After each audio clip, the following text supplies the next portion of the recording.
የአማራ ጽንፈኛ መንግስት በቅማንት ኮሚቴ ላይ የ32 ዓመት ጽኑ እስራት በደቡብ መፍረዱ ተሰማም።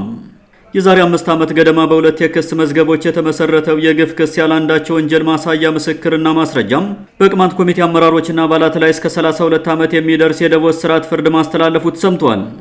ከቀናት በፊት 128 ተብሎ በሚጠራው የክስ መዝገብ የተከሰሱ ኮሚቴዎችን ከ15 እስከ 17 ዓመት በሚደርስ ጽኑ እስራት እንዲቀጡ ብያኔ የሰጠው የአማራ ክልል ጠቅላይ ፍርድ ቤት ጎንደር ተዘዋዋሪ ምድብ ችሎት ትላንት ሰኔ 3 ቀን 2018 ዓ.ም በክስ መዝገብ 133 ተከሳሾች ላይ ከ15 እስከ 16 ዓመት ጽኑ እስራት ይታሰሩ ሲል ለሁለተኛ ጊዜ ደቡብ ፍርድ ፈርዷል።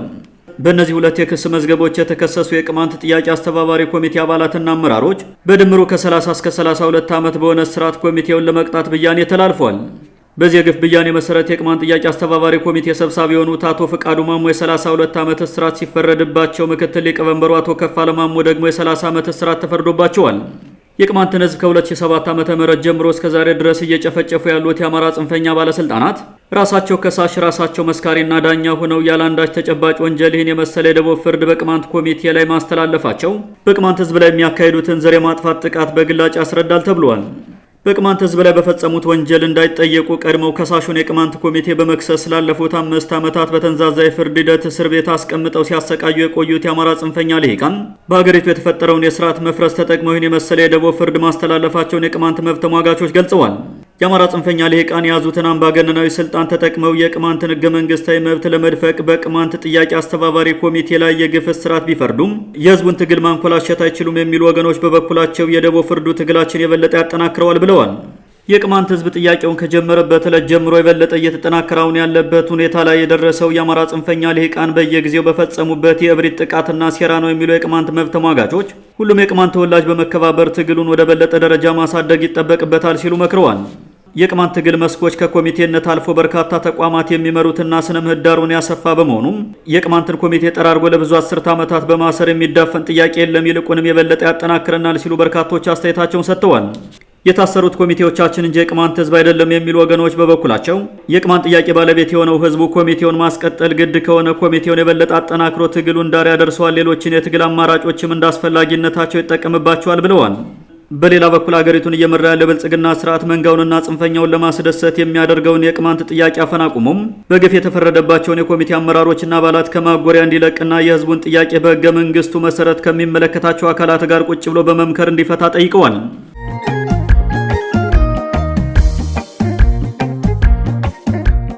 የፕሪቶሪያውን ስምምነት ማስፈጸም ያልቻሉት የአፍሪካ ህብረት ከፍተኛ ልዑክ ኦባሳንጆ ነገር ከተበላሸ በኋላ ዛሬ መቀሌ መግባታቸው ተሰማም። የፕሪቶሪያውን ስምምነት ጥሰው መታኮስ የጀመሩትን የትግራይ ልሂቃን ከአብይ አህመድ ጋር ለማሸማገል በሚል የአፍሪካ ህብረት ከፍተኛ ልዑክ የሆኑት የቀድሞ የናይጄሪያው ፕሬዝዳንት ኦሉሴጉን ኦባሳንጆ ዛሬ መቀሌ ገብተዋል። የፕሪቶሪያው ስምምነት ከኡሁሩ ኬንያታ ጋር ሆነው ወዝፈው ትተው ጠፍተው የነበሩት ኦባሳንጆም አሁን ብዙ ነገሮች ከተበላሹ በኋላ ለመወያየት በሚል ወደ መቀሌ አቅንተው በክልሉ ፕሬዝዳንት ዶክተር ደብረጽዮን ገብረ ሚካኤል አቀባበል ተደርጎላቸዋል። ኦባሳንጆ መቀሌ ሲገቡ በፕሪቶሪያው ስምምነት መሰረት አቋቁመውት የነበረው የትግራይ ክልል ጊዜያዊ መስተዳደር ፈርሶ በምትኩ የብልጽግናው መንግስት እውቅና ያልሰጠው በህወሓት የሚመራው የክልሉ መንግስት ተመስርቶ ማግኘታቸውን አስመልክቶም ያሉት ነገር የለም። ችግሮች ሲፈጠሩ ተቀምጦ እየተመለከተ ምንም አይነት እርምጃ መውሰድ የማይፈልገው የአፍሪካ ህብረት የፕሪቶሪያው ስምምነት ሲጣስ ያለምንም ቅሬታ ሲመለከት ቆይቶም አሁን የትግራይ ኃይሎችና የብልጽግና መንግስት ተኩስ ሲጀምሩ ኦባሳንጆን አበል አሳቅፎ ወደ መቀሌ መላክ አስተዛዛቢ ነው ተብሏል። የአፍሪካ ህብረት እርምጃ በጉዳዩ ላይ ጥረት አድርጌ ነበር ለማለት እንጂ አንዳች ትርጉም ያለው ለውጥ ለማምጣት አይደለም የሚሉ ወገኖች ላለፉት በርካታ ዓመታት በሁለቱ ወገኖች የፕሪቶሪያው ስምምነት ቀስ በቀስ እየተጣሰና የተጀመረው እንዳይቋጭ ሲደረግ ኦባሳንጆና ድርጅታቸው የአፍሪካ ህብረት የት ነበሩ ሲሉ ጠይቀዋል። የትግራይ ቴሌቪዥን እንደዘገበው ከሆነ ኦባሳንጆ መርተውት የመጡት የአፍሪካ ህብረት ልዑክና የህወሓት የዛሬው ውይይት በትግራይና በአብይ አህመድ መካከል የተፈጠረውን ውጥረት የሚያረግብ ውይይት እንዲጀመር ለማድረግ መሆኑ ታውቋል። ኦባሳንጆ የመሩት የአፍሪካ ህብረት ልዑክ ከህወሓት ተወካዮች ጋር ከተወያየ በኋላም ከብልጽግና ጋር ተመሳሳይ ውይይት ለማድረግ ወደ አዲስ አበባ መመለሱ ተነግሯል።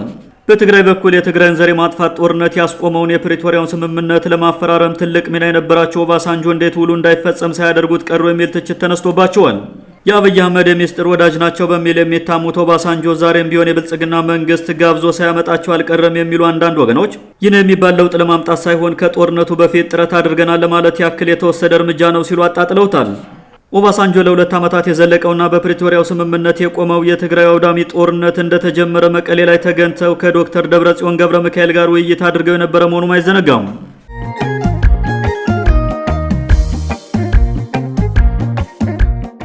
ከሰሞኑ በጋምቤላ ክልል የተከሰቱ ግጭቶችን በተመለከተ መንግስት ከዚህ ግባ የሚባል አይደለም በማለት ማቃለሉ ተገቢ እንዳልሆነ ነዋሪዎች ገለጹ። ካለፈው ቅዳሜ ጀምሮ በክልሉ ዋና ከተማና አንዳንድ አካባቢዎች በተፈጠሩ ግጭቶች ምክንያት የሰዎች ሕይወት መጥፋቱንና የክልሉ ሰላምና ጸጥታ ቢሮ ጉዳይ ቀላል እንደሆነ እንዲሁም ከዚህ ግባ የማይባል ግርግር እንደሆነ መናገሩን ተከትሎ በበርካታ ዜጎች ዘንድ ስጋት ተፈጥሯል።